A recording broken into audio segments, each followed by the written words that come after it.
So I'm on the BJJ Fanatics website, and I see 3 new videos by some guy named Thomas Radzinski. You familiar with that guy at all? Nope, absolutely not. No? Well, he's got some good stuff. Three brand new videos. They're getting amazing reviews, which is good to see as well. But you got to tell us about them real quick? Yeah, I had, you guys already know, but I had opportunity to go to Boston, shoot 3 more instructionals, 1 on butterfly hook, complete guide for butterfly hook, 2 wrap, lapel, and submit them, and 3 we have taking the back. It's particularly designed for guys for over 40 because there's no climbing involved. All the back takes are on the ground. Very, very full and effective system. So dip into it. I'm really hoping that this is going to help your jiu-jitsu and really take it to the next level. BJJfanatics.com. Just search ROZDZ. We have all had that situation where after class is when we want to ask a question. And Thomas, a lot of those questions you've already answered, right, at Ask a Black Belt. Yeah, it's another podcast that I'm running. It's on podcast, all podcast platforms, plus on YouTube. You can find it anywhere. Just search for my name. Search for Ask a Black Belt. At this point, over 100 episodes, different questions, jiu-jitsu, life-related, but something that everybody comes across, and often these questions sink in our mind, but we don't ask for whatever reason. So if that benefits you, go there, listen. It actually might help your jiu-jitsu, might help your life as well. And if you have any questions, find me on Instagram and drop me a line. I'll be happy to answer your question and mention your name during the episode.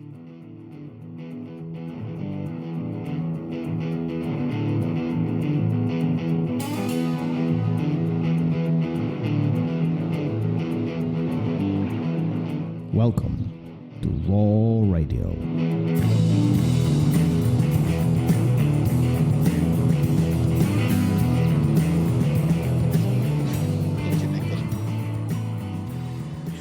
Not recording. I'm recording. Is it? Yeah. I got the red, now you red have button. It. Yeah, well, now it is. Yeah. Did you already do the countdown? Yeah. Yeah. So see, it's the Wi-Fi. It's not me. I'm on the right network and all that stuff. So it's got nothing to do with me. I thought we were all connected. We are. And like I said a second ago, before we started, just some of us at a slower pace. You're all in the same race at different starting points in the track. Because it's an oval. Is that what it is? Right. So I might technically look like I'm behind you, but I could actually be I don't know. lead. I feel like I'm in the locker room. That's what I. But a lot of technical difficulties today. Today was a struggle. Yeah. Damn it. I told you even earlier today. Technology I had no was idea what day it was. I was like, we have a kid scheduled, and I'm like, that kid's coming tomorrow. Why is it telling me that I didn't complete this task? I don't have to do it till tomorrow. It's like, oh no, wait, it's today. What day is it? So maybe the Wi-Fi around the world experiencing trouble. You are disconnected from the duality. It's super, super hot. We're in a massive heat wave. There could be flares. There could be a lot of stuff going on. But I think we are talking about non-duality. Non-duality. Right? Phenomenal episode with Nate. Yeah. Yeah. Super cool guy. Like we had. I would even go, on the line here and say this might have been one of the best that we've done this year. Yeah, for sure. I think it's one of the best we've done. There's a handful. Yeah. And this is in that handful. Yeah, for sure. For sure. I really enjoyed it. Great story. A lot of details, a lot of philosophy, a lot of deep thoughts. Amazing story. Yeah. Of life. Yep. And you propose non-duality as a point of conversation. Yeah, we both talked about it a little bit. And listen, it's a deep, deep, deep subject. But I mean, the gist of it is that there is no duality. Nothing is separate, right? We are all connected. Everything is connected. That there's no fundamental separation between things. And I kind of find that to be true. If you listen to his story, bad things happen, and they turned out to be turning points in his life that not even consciously he used to make himself a better person, right? He used to make himself the person he is today. And also, and he, when those bad things happened, he wasn't mature enough in himself yet to think this way. But you can't have the good without the bad, right? You can't have the light without the dark. You can't appreciate something if you had something else, if you didn't have something else that didn't make you appreciate it, right? So the love of family, you've probably, as great as it is, and if you've never had a lousy family, I'm sure you have something in your life somewhere that can make you appreciate how wonderful that is. You know, people who live comfortably within their means probably have had to struggle financially at some point. So that just living within your means is wonderful, and it's safe, and it's good. You don't have to have $1 billion. You can get by on $60K a year and really be happy. You know, sometimes it gets very difficult to deal with when it's truly tragic situations. You know, being a parent and having something happen to your kid, how do you find the good in that? I'm sure it's a struggle. But you can't, it's yin and yang, right? You can't have one without the other. And I think that when things happen to you in your life, you learn from them, you move on, and you use those, you learn from it. And when something arises that's good, you can reflect back and wonder and realize how good it is and not take it for granted. Well, so let me ask you, is the yin yang part of non-duality, or is it actually contradiction to our non-duality? Because as I understand, non-duality means that there's no right or wrong. Everything is all one. Right. They're Yin together yang. within the circle. That black and the white, they're together. They are symbiotic, right? So things are, I mean, you can get super deep on it, right? Is there no good? Is there no bad? Well, no. The way I'm looking at it from my simplistic point of view and my uneducated point of view on it is, Oh, we got that out of the way.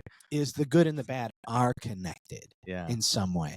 You cannot have, you know, it's funny. I'll hear people say things, you know, I'll be reading something online or somewhere, and it's like, oh, you know, if you don't have God in your life, what stops you from doing all sorts of bad things? And it's like, I have a conscience. I know how it would make me feel if I did that to somebody or did something terrible. Well, doesn't this go even deeper So than it's not black and white. It's not. Well, yeah. You know, there's all this gray that is involved in it. And like I said, it's interwoven. Everything is interwoven. So this is where we can look at these points of struggle as a lesson for something positive, right? Is that what you're referring to? Is like, not my life sucks, but I have to do these hard things in order for me to be better, essentially. Is that what you're that's the referring positive way to look at it, Okay. right? But then there's also a negative way to look at it is my life sucks, therefore I'm going to do these awful things to other people. He talked about he does a lot of things for selfish reasons, but it's a higher form of being selfish where it's I give to people to make myself feel good. He does the right things in order to get the right things, Right. the satisfaction of doing the right thing. And I think people could take it the other way. Your dad doesn't stick around, you don't stick around. Somebody is abusive to you, you become an abusive person. Instead of saying, okay, that person was abusive to me, how do I change that? Those negative thoughts in my head where I want to lash out. No, I don't want to be like that. I don't want to continue that circle. I need to use that awful experience in my life to make sure that the person that I'm in this relationship with never feels that, right? So they don't have to deal with it. So I that's the way that's where I'm approaching it, where I'm coming from. Yeah, no, I think that simplifies things in a very complex world that we live today. So why do you think people don't embrace that as much as what we see today? I mean, it feels like everybody's focused on negative these days. Yeah. Everybody's freaking complaining, bitching, and whining about every single little thing. And Jeez, I don't want to lose this train of thought. There was something that he said in the conversation. Yeah, it's already kind of gone. As our brain is developing, we are not capable of understanding the things that are happening to us. You don't understand all that trauma or all the wonderful things until your brain is fully developed or developed to a point where you can appreciate it, where you can understand it, where you can learn from it, right? So when all those bad things are happening and all you're thinking about is bad stuff, it's easy to continue that even once your brain physically has fully formed. If you grow up in a terrible environment, how do you know that? How do you know not to feed off of that?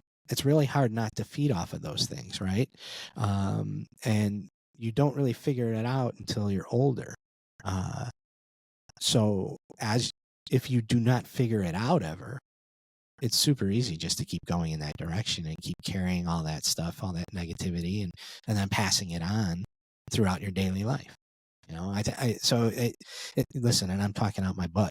I don't, this is just thoughts that were popping into my head. But if a kid has all these traumatic things happening to them all the time, they don't know how to deal with it, and their brain isn't developed. You really have to work, I guess, in order to figure that out and start making positivity out of all that negativity. We all negative thoughts pop into his head all the time. He talked about it, right?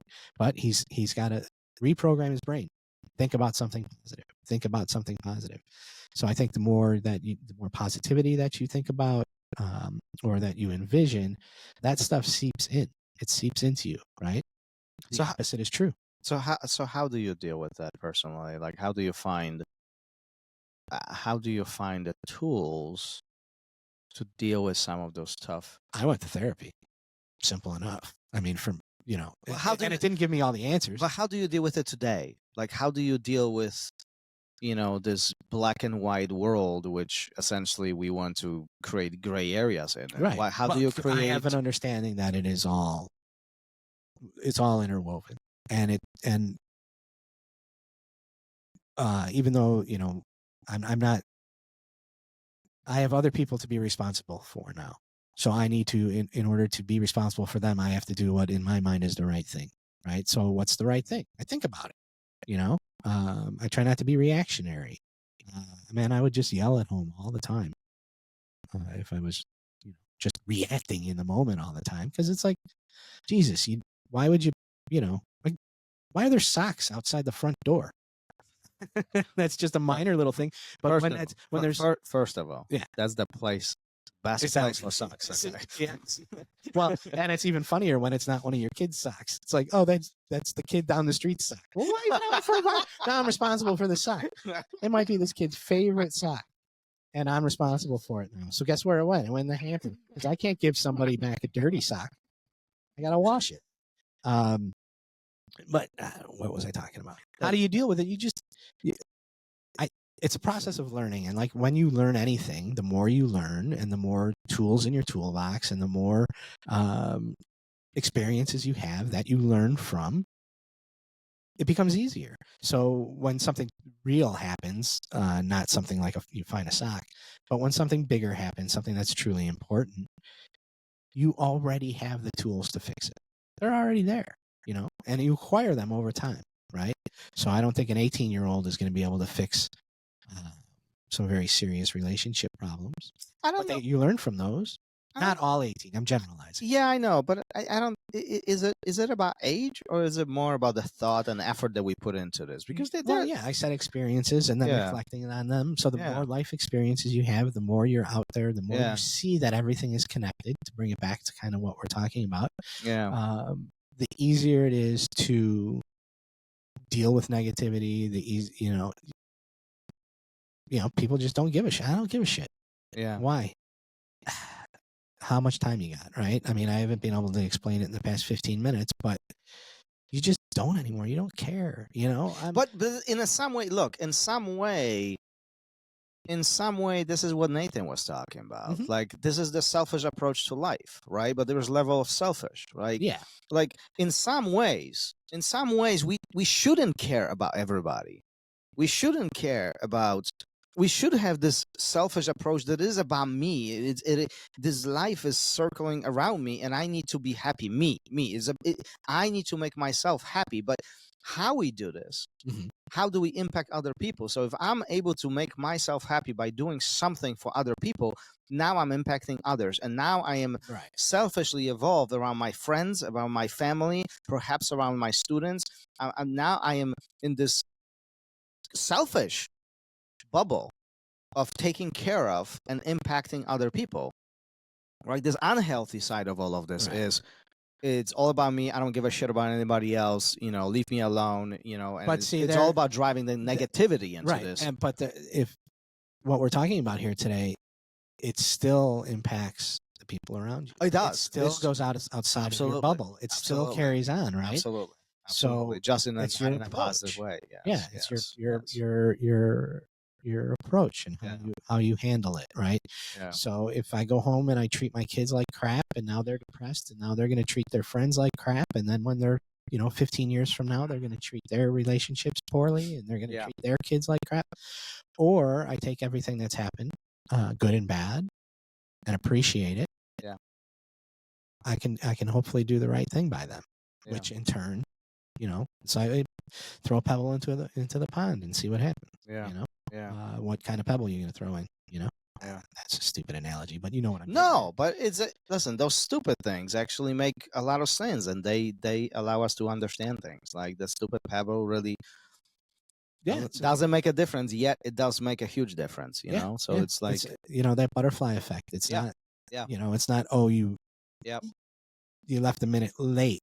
I mean, that might have an effect as well, but I think it's how you carry yourself has an effect. How you talk to somebody has an effect. Yep. How you react to somebody doing something that you perceive as stupid has an effect. Yeah. And then it goes from, that person to that person to that person. We all could get better at this.